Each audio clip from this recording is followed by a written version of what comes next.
Hi friends, ഞാൻ കരയൊന്നുമല്ല കേട്ടോ. എന്താണെന്നറിയോ, സവാള അരിയുന്നതാണ്. ഇന്ന് ഒരു കിടിലൻ റെസിപ്പി ആയിട്ടാണ് കേട്ടോ ഞാൻ നിങ്ങളുടെ മുമ്പിൽ വന്നേക്കണേ. എന്താണെന്നറിയോ റെസിപ്പിയുടെ പേര്? പപ്പടത്തോരൻ.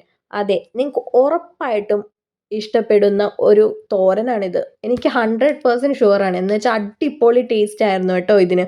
അപ്പോൾ നമുക്ക് റെസിപ്പിയിലോട്ട് തുടങ്ങാം. അപ്പോൾ ദേ ഞാനിവിടെ സവാള എടുത്തിട്ടുണ്ട്, പിന്നെ 7 പപ്പടം കൂടി എടുത്തിട്ടുണ്ട് കേട്ടോ. ഈ പപ്പടം നല്ലോണം കട്ടൊക്കെ ചെയ്ത് ചെറുതായിട്ട് കട്ട് ചെയ്ത് മാറ്റി വയ്ക്കുക. ഏത് ഷേപ്പ് വേണമെങ്കിലും കട്ട് ചെയ്യാം കേട്ടോ. ഞാൻ ഏതൊക്കെയോ ഷേപ്പിൽ കട്ട് ചെയ്തിട്ടുണ്ട്.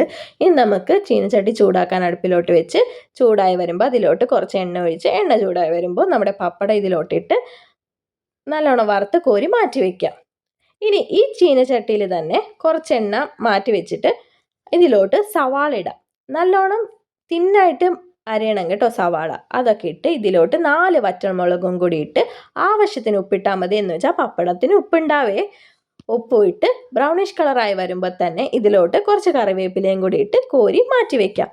പിന്നെ ഒരു കാര്യം, വെളുത്തുള്ളി ഓപ്ഷണലാണ് കേട്ടോ. വെളുത്തുള്ളി വേണമെങ്കിൽ ഇടാം.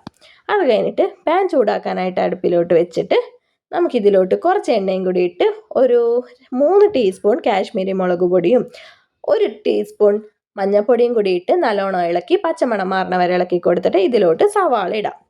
അത് കഴിഞ്ഞിട്ട് കുറച്ച് തേങ്ങ ചെരുവതിയും കൂടി ഇട്ടിട്ട് നല്ലോണം ഒന്ന് ഇളക്കി കൊടുക്കാം. അധികം മൂക്കണ്ട കേട്ടോ, വെറുതെ ഒന്ന് ഇളക്കി കൊടുത്താൽ മതി 5 മിനിറ്റ്.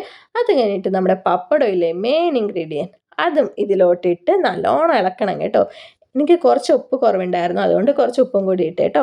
ഇനി നമുക്ക് ഒന്ന് ടേസ്റ്റ് ചെയ്ത് നോക്കാം. ദേ പച്ചരിച്ചോറും ഈ തോരനും കൂട്ടി ഒന്ന് പിടിപിടിച്ചു കേട്ടോ. അടിപൊളി ടേസ്റ്റ് ആയിരുന്നു.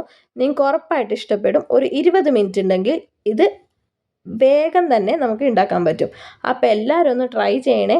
ഈ മുളകാണെങ്കിൽ കടിച്ചിട്ട് വന്നില്ല. ഓക്കെ.